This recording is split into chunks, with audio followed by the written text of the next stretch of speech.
കൃത്യമായിട്ട് മറുപടി പറയുവാനുള്ള അവസരം തരണം. അരുൺകുമാർ ഇപ്പം കൊല്ലം ജില്ലയിൽ എത്ര തവണ വന്നിട്ടുണ്ട്? ഇദ്ദേഹം മുകേഷിന്റെ മുന്നിലേക്ക് ഇവിടെ പരിപാടി അവതരിപ്പിക്കുന്നതുമായി ബന്ധപ്പെട്ട് വന്നിട്ടുണ്ട്.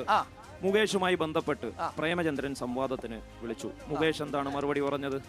മുകേഷ് പറഞ്ഞു, ഞാൻ മറന്നു പോകും അവിടെ ചെന്ന് കഴിഞ്ഞാൽ സംസാരിക്കാൻ എന്നുള്ള കാര്യമാണ് മുകേഷ് പറഞ്ഞത്. രണ്ടാമത് അരുൺകുമാർ ചോദിച്ചു,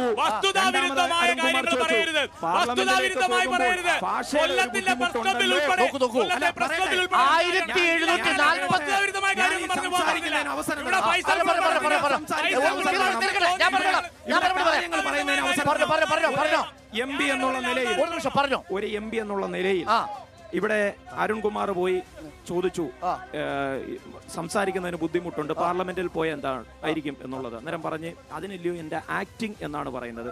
ഉദാഹരണത്തിന് കശുവണ്ടി തൊഴിലാളികളുമായി ബന്ധപ്പെട്ട്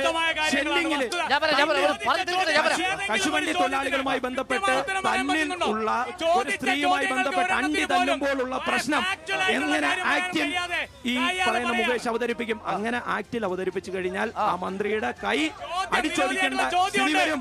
പൗരത്വ ബില്ലുമായി ബന്ധപ്പെട്ട് ആക്ട് ചെയ്ത് ചാടേണ്ടി വരും. ഇപ്പോൾ ഇവര് വികസനം നടത്തി, മുകേഷ് നടത്തിയ വികസനം, അതുപോലെ തന്നെ BJP നടത്തിയിട്ടുള്ള വികസനം എന്ന് പറയുന്നത്, ഈ രണ്ട് വികസനങ്ങളും നന്ദനം എന്ന് പറയുന്ന സിനിമയിൽ നവ്യ നായർ ഞാൻ മാത്രമേ കണ്ടോളൂ എന്നുള്ള നിലയിലാണ് ഈ KSRTC ബസ്സുമായി ബന്ധപ്പെട്ട് ഞാൻ അതാ പറയുന്നത്. പ്രേമചന്ദ്രൻ എന്നുള്ള പാർലമെന്റ് അംഗം, ഒരു പാർലമെന്റ് അംഗത്തെ ഏത് രീതിയിലാണ് നമ്മൾ വിലയിരുത്തുന്നത്? പ്രധാനമായും 3 അടിസ്ഥാനങ്ങളിൽ നമുക്ക് പാർലമെന്റ് അംഗത്തെ നമുക്ക് വിലയിരുത്താൻ കഴിയും. വികസനപരമായിട്ട് MP എന്നുള്ള നിലയിൽ ഒരു പാർലമെന്റ് അംഗം എന്ത് ചെയ്തു?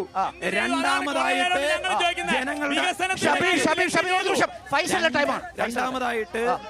ജനങ്ങളുമായി ബന്ധപ്പെട്ട് ആഴത്തിൽ ഇറങ്ങിച്ചെന്ന് പ്രവർത്തിക്കുന്നുണ്ടോ എന്നുള്ള കാര്യം കൃത്യമായിട്ട് നമുക്ക് വിലയിരുത്താൻ കഴിയും.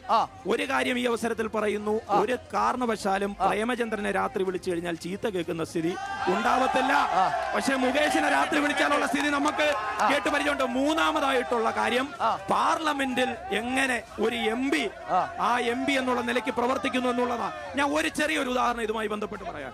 ഞാൻ യൂത്ത് കോൺഗ്രസിന്റെ ഭാരവാഹി കൂടിയായിരുന്നു. ഒരു ദിവസം രാത്രി ഡൽഹിയിൽ പോയി 2:20 വെളുപ്പിന് 2:20 MP-യുടെ വീട്ടിലേക്ക് കടന്നിരുന്നത്. അപ്പോഴും ഉറക്കമൊഴിച്ചിരുന്ന് പാർലമെന്റിലെ കാര്യങ്ങൾ 4200 തവണ പാർലമെന്റിൽ സംസാരിച്ചെന്ന് പറയുമ്പോൾ ചില്ലറക്കാരനായിട്ടാണോ? കശുവണ്ടി തൊഴിലാളികളുടെ വിഷയം 100-ലധികം ഹാജരുണ്ടെങ്കിൽ മാത്രമേ ESI ആനുകൂല്യം നടക്കൂ എന്നുള്ള സ്ഥിതി വിശേഷം വന്നപ്പോൾ പ്രേമചന്ദ്രൻ സംസാരിച്ചതിന്റെ ഭാഗമായിട്ട് 50-60 ഹാജർ കഴിഞ്ഞു കഴിഞ്ഞാൽ മുകേഷ് നടത്തിയ ഇടവേളയ്ക്ക് ശേഷം വരും. പക്ഷേ നേരത്തെ പറഞ്ഞൊരു കാര്യമുണ്ടല്ലോ, ഭാഷയുടെ കാര്യത്തിൽ മുകേഷിന് ഒരു ബുദ്ധിമുട്ടുണ്ടാവുമെന്ന് നിങ്ങൾ ഭയക്കണ്ട. കാരണം അതിനുള്ള സാങ്കേതിക വിദ്യ പാർലമെന്റിലുണ്ട്. അങ്ങയോട് തന്നെ